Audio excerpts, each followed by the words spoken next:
এবারের একটা পুরো দিবস বা দিবসকে ঘিরে একটা আলোচনায় আসছে যে এখন যে ভাষায় ব্যবহৃত হচ্ছে ইনকিলাব, ইনসাফ, আজাদি, এই শব্দগুলো আহ, প্রচলন নতুন করে আনাটা আবার বা নতুন করে বিশেষ করে ব্যবহার করাটা এটির বিপক্ষে অনেকে বলছেন। এবং আমাদের বিদ্যুৎ মন্ত্রী তিনিও বলছেন যে এই ইনকিলাব শুনলে রক্তক্ষরণ হয়, এর জন্য মুক্তিযুদ্ধে যাননি। ব্যারিস্টার শাহরিয়ার কবির কি বলবেন এই প্রসঙ্গে? আসলে এই ভাষার ব্যবহার বাংলা ভাষায় অন্য ভাষা নতুন করে বেশি ঢুকছে কিনা, এটিকে খুব আপনারা কিভাবে দেখেন? সালাম আলাইকুম রহমতুল্লাহ বরকাত। আপনার মাধ্যমে আপনার টিভি সমস্ত দর্শকদেরকে সালাম ও শুভেচ্ছা। উনি কিন্তু বলেছেন হার্ট ব্লিডিং হয়, হুম। তো উনি ইংরেজি ইউজ করলেন। উনি যদি সুন্দর মতো আপনার মতো বলতো বোন যে হৃদয়ে রক্তক্ষরণ হয়, তাহলে বুঝতাম যে উনি আসলে ধারণ করে বলছে। শোনেন, সস্তা পলিটিক্যাল কি বলবো, সস্তা পলিটিক্স করার জায়গা এখানে নাই। জুলাই সনদকে ধারণ করতেছেন না, এখন জুলাই সনদকে ধারণ না করার জন্য আপনি এখন 21শে ফেব্রুয়ারিতে নিয়ে আসলেন কি ইনকলাব ইনসাফ। আপনি জিন্দাবাদ বলেন কেন? আপনি যে দলে তাহলে প্রথমে জিন্দাবাদ চেঞ্জ করেন। জিন্দাবাদ শব্দটা কি Bangladeshi? BNP, Bangladesh nationalist party, এটা তো ইংলিশ। তা আমি যখন একটা কথা বলবো, তখন আপনি সেই কথাটাকে শোনেন। 52 সাল থেকে আজ পর্যন্ত এই ইনকলাব ইনসাফ কি 71 সালের আগে, মুক্তিযুদ্ধের আগে আমরা বলিনি ইনসাফের কথা, ইনকলাবের কথা বলিনি? এবং ওনাদের সবচেয়ে বড় একটা জিনিস থাকে, উনি যে এই কথাটা বললেন, এই ইস্তেহার, নির্বাচনী ইস্তেহার বিএনপির, এই নির্বাচনী ইস্তেহারের দ্বিতীয় পাতায় বলা হয়েছে ইনসাফ কায়েম করব, এই মুখবন্ধে। তা আপনি, আপনারা তাহলে তখন বললেন না কেন এই শব্দগুলো এখান থেকে সরান? শোনেন, এই পলিটিক্যালাইজ করার জন্য এবং মানুষের এই জুলাই সনদ বাস্তবায়ন না করার জন্য, এই রক্তের সাথে বেইমানি করার জন্য 21শে ফেব্রুয়ারিতে এই ধরনের বিতর্কিত কথা বললেন আপনি। এবং আপনি যে বক্তব্য দিচ্ছেন বিদ্যুৎ প্রতিমন্ত্রী, আপনার বক্তব্যের টুথালি হচ্ছে আপনি ইংলিশে বলছেন। হয় পুরা বাংলায় বলেন, না হলে বলেন না। আর গত এই 17 বছর আপনি কাদের পক্ষে এই কথা বলছেন? তখন তো এইসব কথা বলেননি। আপনার পারিবারিক সম্পর্কের কথা আমরা বললাম না।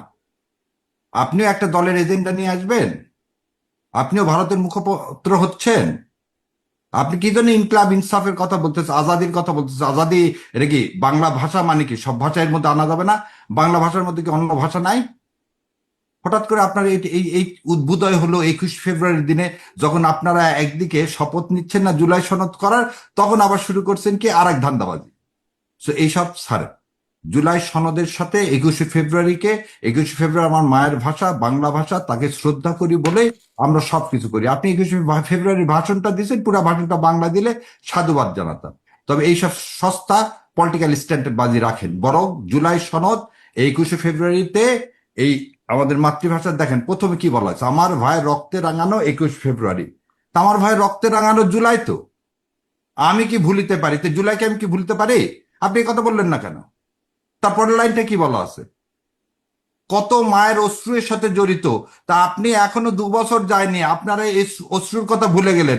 হঠাৎ আপনার এত বছর পর হঠাৎ ইনকলাব নিয়ে আপনার চিন্তা হলো। দয়া করে জিন্দাবাদ বাদ দেন, দয়া করে বিএনপির নাম বাংলায় নিয়ে আসেন, তারপরে আপনি এগুলো বলেন। জি, আর মিডিয়া। ব্যারিস্টার শাহের কবির স্পষ্ট স্বাগত জানাচ্ছি আপনাদের দুজনকেই রাজনীতির এপিঠ ওপিঠের আজকের আয়োজনে। আমি যেটি শুরু করব, যেহেতু আমাদের আন্তর্জাতিক মাতৃভাষা দিবস আমরা অতিক্রম করছি, আমি এখান থেকে শুরু করতে চাই যে এই দিবসে একটা বিশেষ দিক হচ্ছে এই দিবসে আমরা বাংলা ভাষা নিয়েও একটু কথা বলি। এবারের একটা পুরো দিবস বা দিবসকে ঘিরে একটা আলোচনায় আসছে যে এখন যে ভাষায় ব্যবহৃত হচ্ছে ইনকিলাব, ইনসাফ, আজাদি, এই শব্দগুলো আহ, প্রচলন নতুন করে আনাটা আবার বা নতুন করে বিশেষ করে ব্যবহার করাটা এটির বিপক্ষে অনেকে বলছেন। এবং আমাদের বিদ্যুৎ মন্ত্রী তিনিও বলছেন যে এই ইনকিলাব শুনলে রক্তক্ষরণ হয়, এর জন্য মুক্তিযুদ্ধে যাননি। ব্যারিস্টার শাহরিয়ার কবির কি বলবেন এই প্রসঙ্গে? আসলে এই ভাষার ব্যবহার বাংলা ভাষায় অন্য ভাষা নতুন করে বেশি ঢুকছে কিনা, এটিকে খুব আপনারা কিভাবে দেখেন? সালাম আলাইকুম রহমতুল্লাহ বরকাত। আপনার মাধ্যমে আপনার টিভি সমস্ত দর্শকদেরকে সালাম ও শুভেচ্ছা। উনি কিন্তু বলেছেন হার্ট ব্লিডিং হয়, হুম। তো উনি ইংরেজি ইউজ করলেন। উনি যদি সুন্দর মতো আপনার মতো বলতো বোন যে হৃদয়ে রক্তক্ষরণ হয়, তাহলে বুঝতাম যে উনি আসলে ধারণ করে বলছে। শোনেন, সস্তা পলিটিক্যাল কি বলবো, সস্তা পলিটিক্স করার জায়গা এখানে নাই। জুলাই সনদকে ধারণ করতেছেন না, এখন জুলাই সনদকে ধারণ না করার জন্য আপনি এখন 21শে ফেব্রুয়ারিতে নিয়ে আসলেন কি ইনকলাব ইনসাফ। আপনি জিন্দাবাদ বলেন কেন? আপনি যে দলে তাহলে প্রথমে জিন্দাবাদ চেঞ্জ করেন। জিন্দাবাদ শব্দটা কি Bangladeshi? BNP, Bangladesh nationalist party, এটা তো ইংলিশ।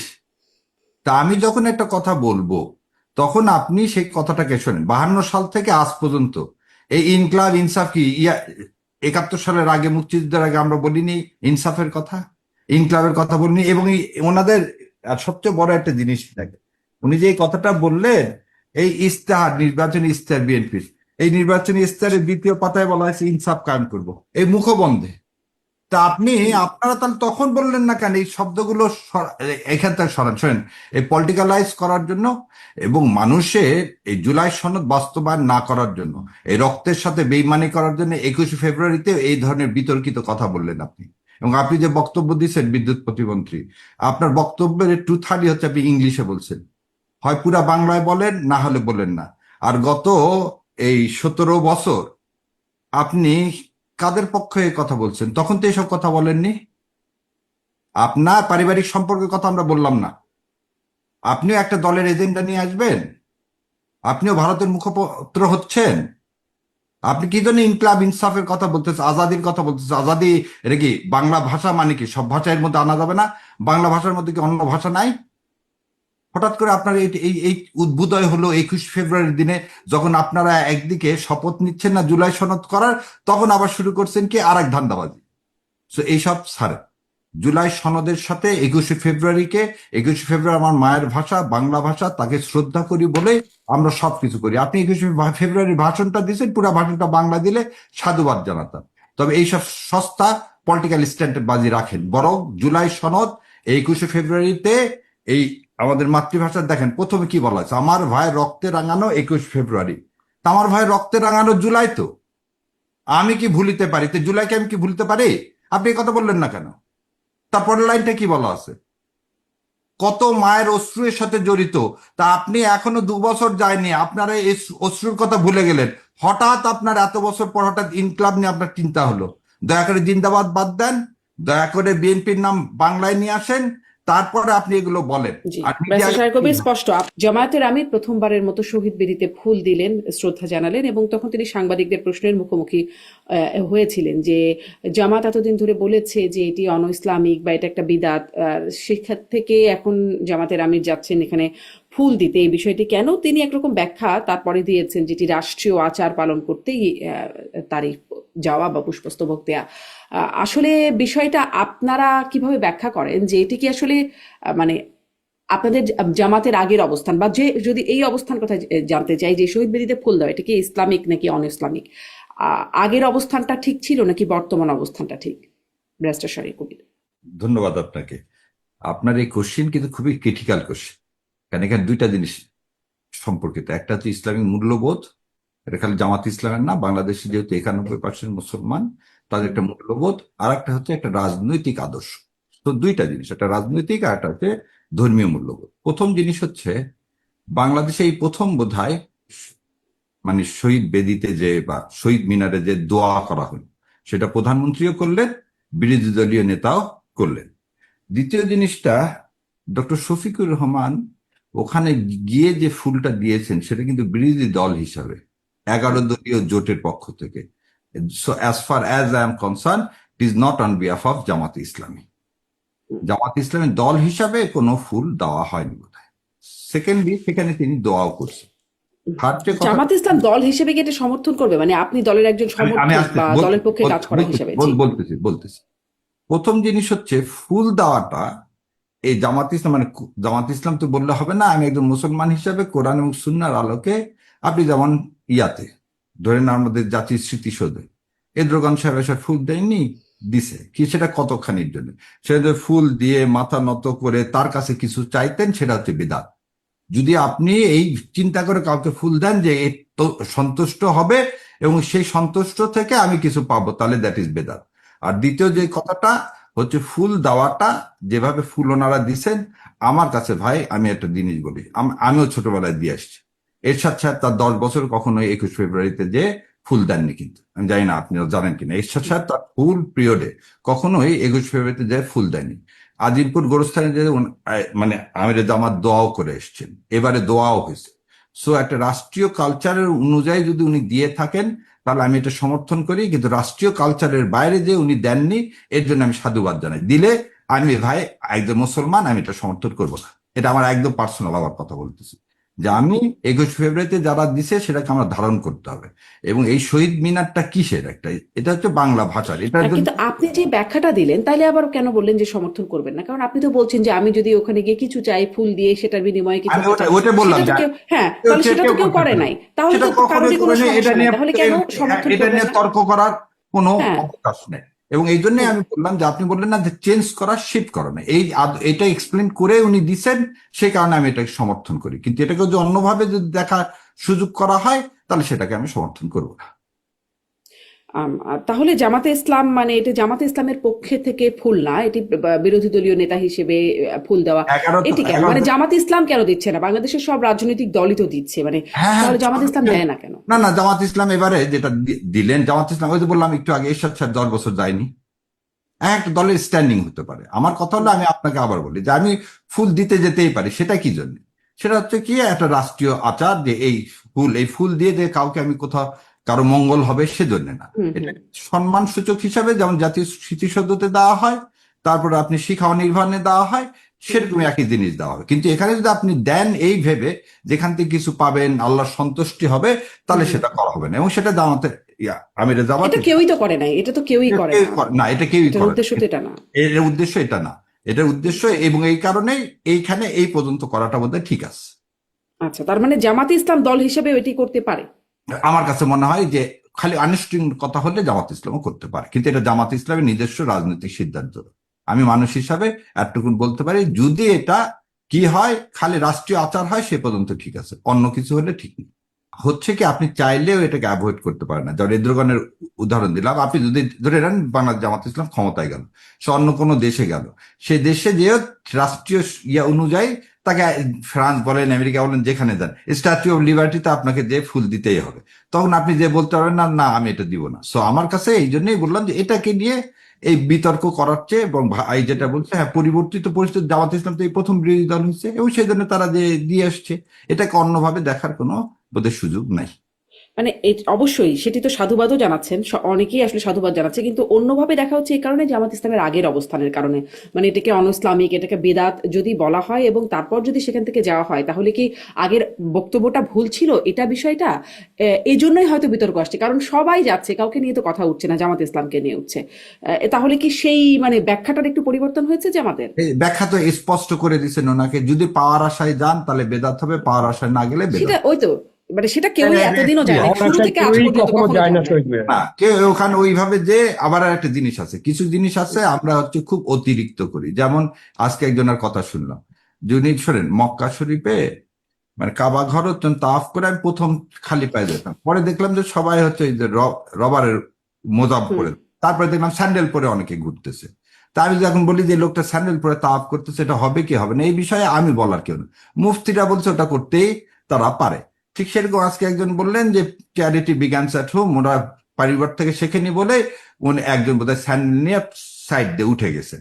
সো এই জিনিসগুলো, এই কুতর্ক থেকে সরে এসে আমরা ওখানে সম্মান দেখাতে চাই, যার যতটুকু সম্মান, যে ভাই যেটা বললো, হৃদয় থেকে আসতে হবে, এটা লোক দেখানো হয়ে তো লাভ নাই। আর বাংলাকে সবাই মিলে ধারণ করে, আর অধ্যাপক গোলাম আজম সাহেব ওয়ান অফ দ্য ভাষা সৈনিক। সো এইগুলো নিয়ে, কারণ আমরা তারপর তা আজিমপুর গোরস্থানে যে তাদের জন্য আমরা কি চাচ্ছি, রুহের মাগফিরাত কামনা করতেছি। এবং যেটা আমি সবচেয়ে ভালো কথা বলবো, যে জনাব তারেক রহমান যেটা আজকে শুরু করলেন, উনি প্রধানমন্ত্রী হিসেবে তো প্রথমে ফুলটা দিলেন এবং দিয়ে তো দোয়াটা করলেন, তাই না? এই দোয়ার মাধ্যমেই আমাদের কিন্তু কালচারের একটা শিফটেড হলো। সো আমার মনে হয় এটাকে সাধুবাদ জানানো উচিত। জি, এটাকে একটা কালচারের শিফট হিসেবে দেখবো। তাহলে ওই যে মানে কুতর্ক বিতর্ক আপনি বলছেন, ওই যে একটা তর্ক ছিল এটা মানে বিদাত নাকি এটা অন ইসলামিক, সেখান থেকে সরে এসেছে, মানুষের মনে আর কনফিউশন রাখার দরকার নাই, মানে সবাই আসলে নির্দ্বিধায়, যারা আসলে এটা নিয়ে একটু একটু ধরনের হেজিটেশনের মধ্যে থাকেন, তারা এখন নির্দ্বিধায় এটা করতেই পারেন। এটা উচিত, করতেই পারে, সেটা তার। একদম স্পষ্ট। অনেক ধন্যবাদ ব্যারিস্টার শাহরিয়ার কবির। কিন্তু কিন্তু আপনারাও তো বলেছেন, মানে আমার সাথে কথা হয়েছে, হাওয়ার্ড ইউনিভার্সিটির সহকারী অধ্যাপক, তার সাথে আমার কথা হয়েছে, তিনি জামাত, তিনি শিবিরের সাবেক সভাপতি, তিনি আমাকে বলেছেন যে ধরেন প্রথম আলো রেল স্টার যেটা ভাঙা হয়েছে সেটারও তিনিও সমালোচনা করেছেন, কিন্তু তার পেছনে একটা আদর্শিক কারণ আছে, ভারতীয় আধিপত্যবাদ, সেটির বিরোধিতা করে এটি ভাঙা হয়েছে বলা হয়েছে। না, তো এটার সাথে আমি একমত না। কি কারণে? আপনি ভারতীয় আধিপত্যবাদের বিরোধিতা করতে গেলে আপনাকে আরো 10টা প্রথম আলো তৈরি করেন। একটা বিল্ডিং ভেড়ে ভারতীয় আধিপত্যবাদের বিরোধিতা করা যায় না। আপনি আবার দেখেন 32-এর সাথে ভারতের আধিপত্যবাদের কোনো সম্পর্ক নাই। 32-এর সাথে সম্পর্ক কি? আমার দেশের স্বাধীনতার সার্বভৌমত্ব। আর প্রথম আলো, ডেইলি স্টার, উদীচী, এগুলো কি? এগুলো একটা প্রতিষ্ঠান। তারা তাদের কি মত প্রকাশ করতেছে, সে মত প্রকাশকে আপনাকে কি করতে হবে? সম্মান দিতে হবে। সেটা হলো ভারতের পক্ষেও। আপনি আপনার মতো আরো 10টা পত্রিকা করেন না কেন? এটা না, আমি আপনাকে ভোটের আগের দিন রাতে যেভাবে মিডিয়া কু হলো, আমি এখন যে সব মিডিয়াতে ভাঙচুর চালাবো না। আপনি মিডিয়া করেন, এটা আপনার ব্যর্থতা। আপনি মিডিয়া কুটা কি করতে পারেননি? আপনি কোনোভাবে প্রোটেস্ট করতে পারেন? আপনার নিজের বাংলাদেশ জামাতে ইসলাম গত 1.5 বছরে একটা মিডিয়া সেন্টার চালু করতে পারেন, এটা বাংলাদেশ জামাত ইসলামের ব্যর্থতা। কিন্তু এই কথা আমি বলবো না যে গাজী টিভি, জি টিভি করছে বা সময় টিভি, এগুলো সব মিডিয়া কু করছে, অথবা এগুলো ভেঙে ফেলে দেয়। ভেঙে ফেলতে কি লাভ হবে? এবং আপনি আরো 10টা সময় টিভি তৈরি করেন যাতে সময়ের ন্যারেটিভটাকে ভেঙে ফেলতে পারেন। ঠিক প্রথম আলো যেটা বলতেছেন আপনি, যার কথা গালিবের কথা বলতে বলতেছেন, মির্জা গালিবের, হ্যাঁ, হ্যাঁ, মির্জা গালিব, জি, জি। ভারতীয় আধিপত্যবাদের পক্ষে বলুক, যত ভাবে বলুক, আপনি সেটাকে যে জোর জবরদস্তি করে সেটা ভাঙতে পারেন না। তো আপনার একই থিওরি কি 32 নম্বরের জন্য অ্যাপ্লাই করা যায় না, যে 32 না, নম্বর যতটাই না, আপনারা যাই বলুন না কেন, না, সার্বভৌমত্ব বিরোধিতা, সেটার এগেনস্টটা বয়ান তৈরি করুন, না, না, ভাঙার না, কি না, আছে? না, কেন 32? কেন 32 সাথে পার্থক্যটা কি? 32টা বিল্ডিং না, এটা সিম্বল। যেমন আপনি জোর করে সারা দেশের মানুষকে 71 মানে আওয়ামী লীগ খাওয়াতে চাইছিলেন। 71 মানে 7.5 কোটি বাঙালি। আবার আমি বলে দিই, 71 মানে হুম। 7.5 কোটি বাঙালি। 71 মানে শেখ মুজিব একা না, 71 মানে খালি আওয়ামী লীগ একা না।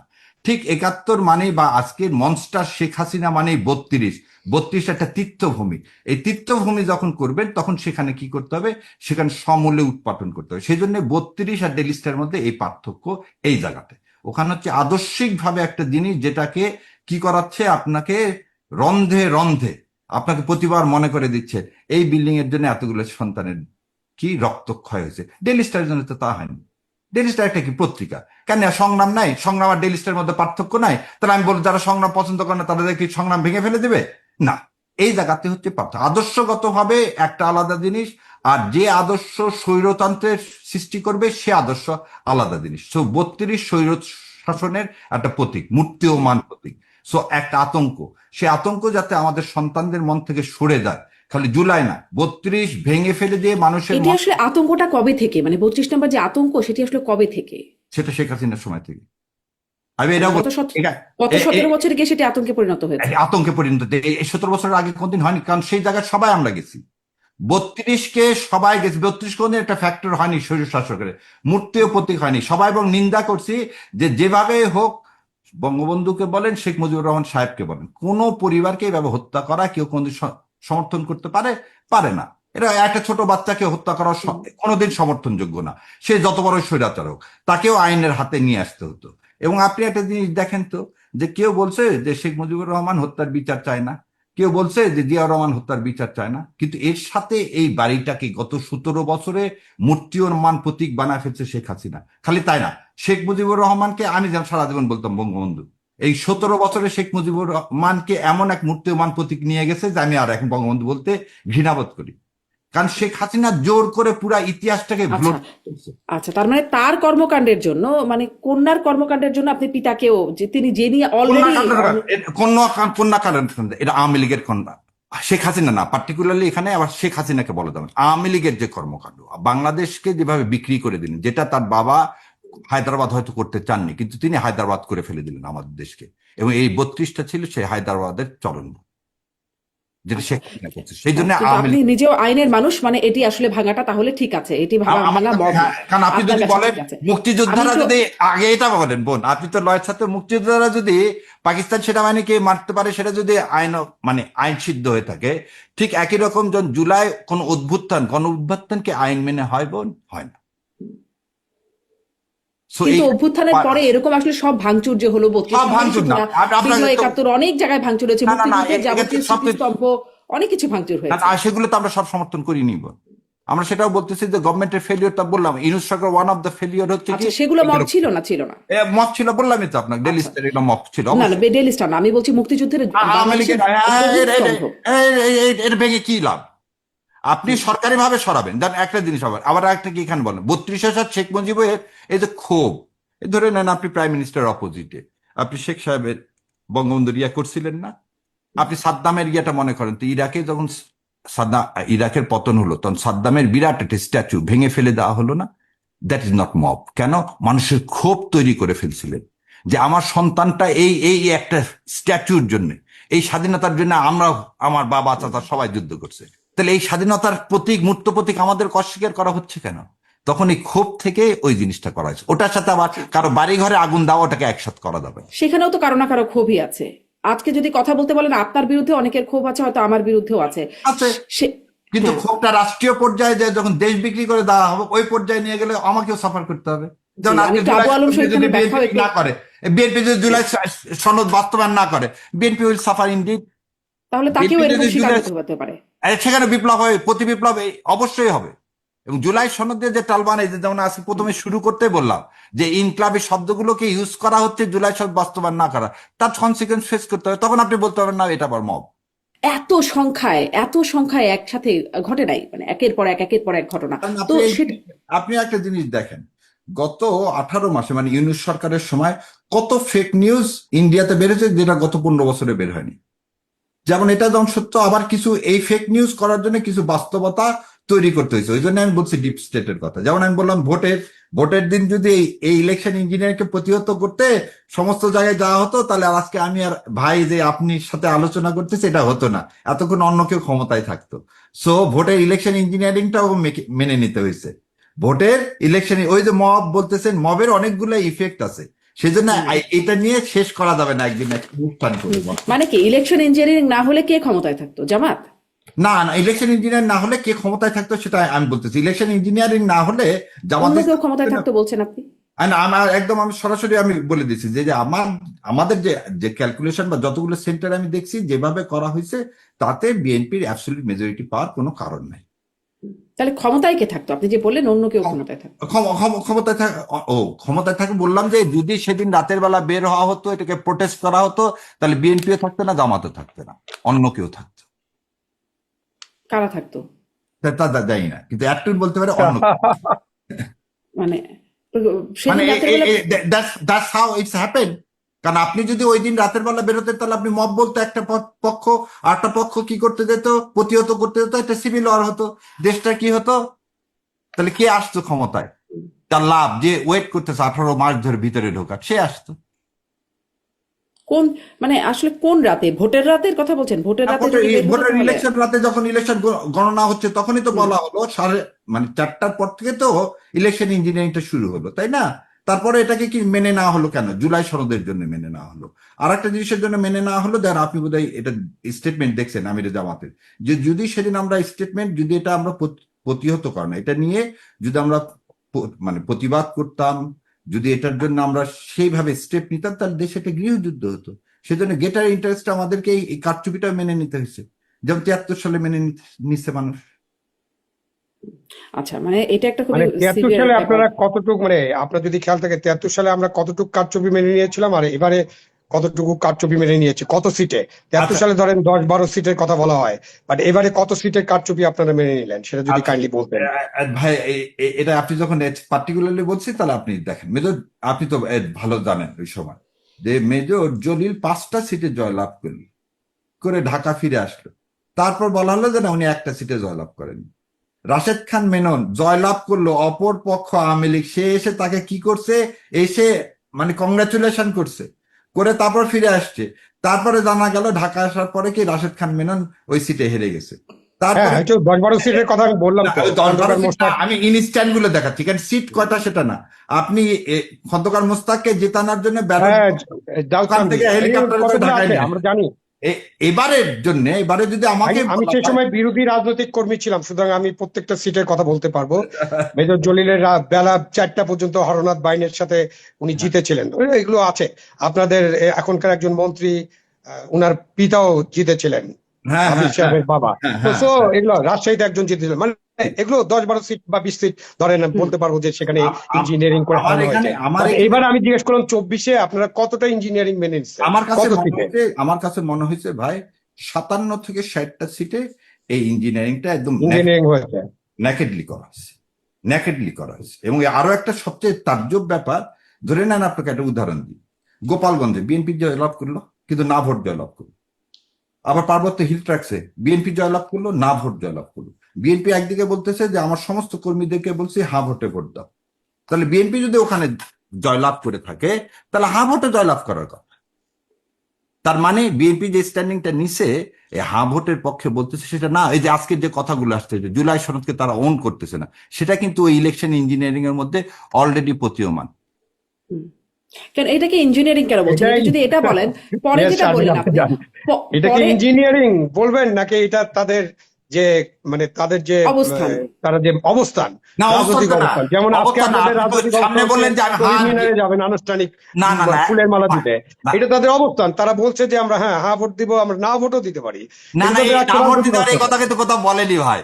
না এটা বলেন, এই কিন্তু তো আমরা হ্যাঁ ভোটও বলছে শাহরিয়ার সাহেব, হ্যাঁ ভোটও বলছে তারেক সাহেব অনেক একবার পরে, একবার অনেক পরে, অনেক পরে, একবার হ্যাঁ একবার নর্থ বেঙ্গলে। আপনি হ্যাঁ ডেট এন্ড টাইম নিশ্চয়ই আপনার মুখস্থ আছে। হ্যাঁ হ্যাঁ হ্যাঁ আপনি আছে। অনেক টক শো করেন, আমি এখন টক শো করতে পারি না, করতে যাই আমি না, অনেক করি না অথবা ভাই। করার জন্য আমার কি হয়েছে এটা আপনার জানা আছে, আপনি আমার সম্পর্কে খবর রাখেন, আমি জানি।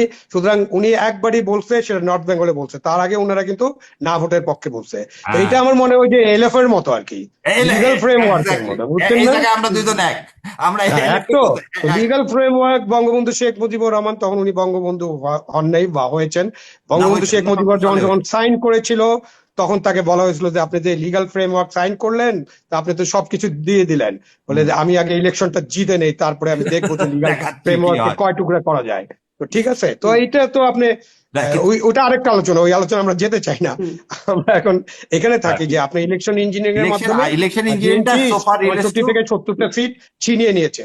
এগুলোকে কিন্তু আপনাদের একটা প্রমাণক দিতে হবে এবং আপনাদের কিন্তু আইনের আশ্রয় আপনার নিতে হবে। আপনার আপনার জ্ঞাতার্থে জানাচ্ছি, আগামীকালকে অলরেডি আমার চেম্বার থেকে আমি 8টা ফাইল করতেছি এবং আপনি অবাক হয়ে যাবেন, 3 ধরনের এখানে ব্যালট শিট আছে, জানেন?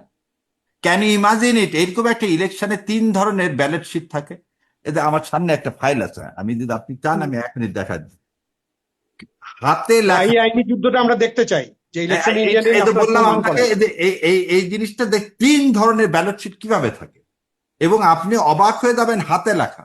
তারপরে পেন্সিলের ওখানে পেন্সিল দিয়ে লেখছে, সেখানে আবার ইরেজার দিয়ে সেটা মুছে ফেলছে।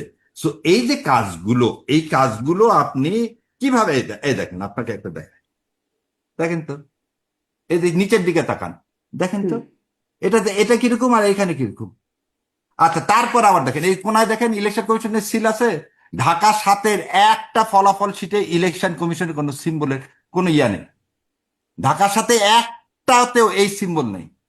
মানে হাউ ইউ ম্যানিপুলেটেড দিস। আমরা এই যে সেজন্য আমরা বলছি এই যে ম্যানিপুলেশনটা কে করলো ব্যারিস্টার শাহরিয়ার? আমি তো বললাম ইলেকশন ইঞ্জিনিয়ারিং কে করলো। কে করলো? এই যে এই উত্তর প্রথমে দিয়ে দিচ্ছি, ডিপ স্টেট কাকে চাচ্ছে, কেন মেজরিটি দেওয়া হলো? আমি আর একটা পরিষ্কার করে আপনার, আমার ধারণা এই বিএনপি, ডিপ স্টেটে কে কে ডিপ স্টেট? এটা আর একদিন আলোচনা, এটা আমার আসছে আমার এখন উনি শিওর না ডিপ স্টেট কে। এতদিন তো ডিপ স্টেট বলতে আমরা মার্কিন সাম্রাজ্যবাদ বা মার্কিন বা ইউএস এদেরকে বোঝানোর চেষ্টা করেছি অনেকেই। এখন নতুন ডিপ স্টেট কারা হলো এটা জানতে ইচ্ছা করছে আসলে। আসলে বলেন আজকে বলে পারেন না, অসুবিধা কি? কালকে তো আদালতে বলবেনই। দাদা 2008 সালে যেভাবে আমাদের ভাগ্য ছিনিয়ে নেওয়া হয়েছে, ঠিক সেরকম এবারেও কিন্তু আমাদের ভাগ্যটা কি হলো দেখেন। আমাদের এই কথা প্রসঙ্গে আসুক, জানেন আমার পার্সোনাল ওপিনিয়ন যে বিএনপি 160টার মতো সিট পাইত। এই 160টা থেকে তাই কেন 212টা দিল, এটাকে প্রথম চিন্তা করতে হবে। আপনি যে 60টা সিটের কথা বলা হচ্ছে তাকে 2/3 কেন দেওয়া হলো? তাহলে জুলাই কে দিল? Deep state? ডিপ স্টেট যারা জুলাই সনদ চাচ্ছে না, কেন? ওই যে ভাই যেটা বললো না, এলএফও করি তারপর দেখা যাবে যে, তারপর দেখাচ্ছি কি করা যায়। এই একই কথাই তো বের হলো কার কাছ থেকে? মেজর হাফিজের কাছ থেকে। তখন আমরা গণভোট না চাইলে আমরা ইলেকশন করতে পারতাম না। একই কথা বের হলো সালাউদ্দিন সাহেবের মুখ থেকে, যে গণভোট হবে, তার যে রায় হবে সেটা আমরা পরের দিন বাস্তবায়ন করব। হঠাৎ করে সকালবেলা যে আপনাকে ইনভাইট করলো 2টা শপথের জন্য, আপনি সকালবেলা যে বলতেছেন না তাল গাছটা আমার, আমি শপথ মানি না। সো এই যে ডিপ স্টেটের কথাটা বলতে, ডিপ স্টেটের জিনিসটাকে এটা নিয়ে আমার চেয়ে উনি সেক্রেটারি মানুষ, উনি বর্ণাঢ্য ওনার কেরিয়ার, উনি রাজনীতির সাথে জড়িত বহু আগে। কিন্তু আপনি তো বলছেন যে আমরা এটা ডিপ নিয়ে স্টেট, না, আমি আপনি কোনো তো বলছেন রাজনীতির ডিপ সাথে স্টেট জড়িত না, আমি কাদেরকে, রাজনৈতিক বিশ্লেষণ আদর্শের সাথে জড়িত, একটা আদর্শের সাথে তো জড়িত। আচ্ছা বলেন, সে সাথে আপনি আসলে কাকে একটা ডিপ আদর্শের স্টেট বলতে, সাথে জড়িত, তাই না? ডিপ না, স্টেট কোনো বলতে আদর্শের কাকে সাথে না। আমার বা আদর্শ কাদেরকে হলো বলবেন? 71 মুক্তিযুদ্ধ, আমার সোনার বাংলা, আমি তোমাকে ভালোবাসি। বাংলাদেশে, Finish. বাংলাদেশ। এটা একটা আদর্শ, আপনার আদর্শ নিশ্চয়ই বাংলাদেশ নাকি? অবশ্যই সবারই আদর্শ আমাদের বাংলাদেশ, সুতরাং আপনার আর আমার আদর্শ কিন্তু এক। সুতরাং এক, সবার আগে এখন বাংলাদেশ। থেকে এটা মনে রাখবেন যে আপনার আদর্শ বাংলাদেশ, আমাদের মুক্তিযুদ্ধ, আমাদের আমার সোনার 16 কোটি বাংলা, আমি তোমায় মানুষের ভালোবাসি। এটা হওয়া উচিত, 16 এটাই কোটি আদর্শ। মানুষের এটা হওয়া উচিত, সবার এগুলো উপরে কারো বাংলাদেশ। হওয়া উচিত না। কিন্তু বাংলাদেশটা যার যার মতন হতে হবে আর কি, এটাও একটা না, সমস্যা। বাংলাদেশের মানুষের ভোটের অধিকার প্রতিষ্ঠার মানেই হচ্ছে আমার ভোট দিব, তার প্রতিফলন হতে হবে ব্যালট। জি, এটা যদি না হয়, আমার ভাগ্য নিয়ে আরেকজন এটা যদি কিন্তু জামাতে ব্যারিস্টার ইসলামী শারীন কবির, খুব এটা কম আমার ভোটে খুবই জিতেছে। জানতে ইচ্ছা। এটা আমি সেখানে কিন্তু ডিপ স্টেট কোনো ভূমিকা রাখেনি অনেক সিটে। আমি যা ইলেকশনের পুরো রেজাল্ট আমি এখনো দেখতে পারি নাই, রেজাল্টটা দেখার খুবই ইচ্ছা। একেবারে কেন্দ্র ওয়াইজ রেজাল্টটা যদি প্রকাশিত হতো দেখতাম। বাট অনেক জায়গায় জামাতে ইসলামও ক্যান্ডিডেট কিন্তু খুব কম ভোটে, মানে না না 5,000 মার্জিনাল ভোটে 5,000 নিচে। হারতেই পারে, যেমন 2001 অনেক ভোটে সালে। জিতেছে হ্যাঁ, কিন্তু। জিতছে, হারতেও পারে। হ্যাঁ, জিতেছে এবং হারছে। তো হ্যাঁ। হারাগুলোকে আপনি ভাবতেছেন ইঞ্জিনিয়ারিং হয়েছে, আর জেতাগুলোকে ভাবতেছেন না না না ইঞ্জিনিয়ারিং তা হয়েছে। ভাবতে না, এর ওই কারণ জায়গায় কি? ওই জায়গায় না ভাই, আমার কথাটা জেতা হারার কথা না, কথা হচ্ছে যেখানে ভোট মানুষ দিবে যা সেই ভোট কেন। আপনি হঠাৎ করে 2 ঘন্টা আপনি সেন্টার ভোট গণনা বন্ধ রাখলেন কেন হঠাৎ করে? আপনি আমাকে বলেন যে আপনি সন্ধ্যা 7টার সময় ভোট গণনা হঠাৎ করে ঢাকার সবগুলো বন্ধ করলেন কেন? একটা গেল। আচ্ছা, দ্বিতীয় কথাটা, আমি যে কথাগুলো সেগুলো তো আমি আপনাকে দেখালাম এখানে। আমি সমস্ত সিটগুলো নেই, 57টা সিট নিয়ে আমি এক এক করে কাজ করে বলছি যে এই 57-এ কেন মেজরিটি দিতে হবে। একটা ডিপ স্টেটের কথাটা কেন বলতেছি, আপনি প্রিজাইডিং অফিসার কাজটা করছেন আপনি কি, এবং আপনি আরো অবাক হয়ে যাবেন, 50% ইলেকশন এজেন্টের সই নাই বোন, তাদেরকে বের করে দেওয়া হয়েছে। খুবই আপনি মানে বের করে অভিযোগটা তো খুবই, আপনি ভ্যালিড অভিযোগ তুলছেন, মানে না না, এই অভিযোগ অভিযোগগুলো valid না, ইলেকশন খুবই কমিশনে গুরুতর দেওয়া অভিযোগ। হয়েছে। এবং আপনি গুরুতর আরো অভিযোগ। আরো একটা জিনিস বলেন, আমি না, আমরা বললাম ভোটটা রিকাউন্ট করেন, ওনারা করলেন কি, রিকাউন্ট না করে রাতের মধ্যে তাড়াতাড়ি করে গেজেট দিয়ে দিলেন। কেন জানেন? যাতে আপনি রিট ফাইল করতে না পারেন। এবং এটা আমরা বদিউল্লাহ সাহেব বলতেছে, এক রাতের মধ্যে আপনি 13 তারিখে কেন গেজেট দিলেন? আপনি যদি 2-4 দিন ওয়েট করতে পারতেন, আপনি রিকাউন্ট করতে পারতেন। এই যে পররাষ্ট্র মন্ত্রী বলতেছেন রিকাউন্ট করেন, আর রিকাউন্টের দরখাস্ত দেওয়া হয়েছে একটা না শয়ে। আপনি একটাও ডিসপোজ অফ করেননি, আপনি ধাম করে কি দিয়ে দিলেন? তাহলে আপনি এই যে আমরা যেটা বলতেছিলাম, ইলেকশন আপিলের দিন থেকে আপনি একদিকে ঝুলে গেছেন। এবং বাংলাদেশ ফেব্রুয়ারি মাসে, আমি বলবো হেরে গেছে বলবো না, বাংলাদেশ ফেব্রুয়ারি মাসে 2025-এ তার ভাগ্য নির্ধারণ হয়ে গেছে কে ক্ষমতায় আসতেছে। সো আমার ভোটে বোধহয় আমার ভাগ্য নির্ধারণ হয় না, এটাই হচ্ছে ডিপ স্টেট। যখন কিন্তু আমার মানে আমরা বুঝবো না আপনারা বিবাদী কাকে করবেন মামলায়? ডিপ স্টেট কে নির্বাচন এসে? কমিশন, এই যে রিটার্নিং অফিসার, রিটার্নিং অফিসার, সবাইকে বলতে। ইলেকশন বলে দিল ভাই। কিন্তু তারা তো নির্বাচন কমিশন, ডিপ স্টেট যদি ভূমিকা রাখে নির্বাচন কমিশনের উপর নির্বাচন ছুটা জগন্নাথ হলো কার ইশারায়?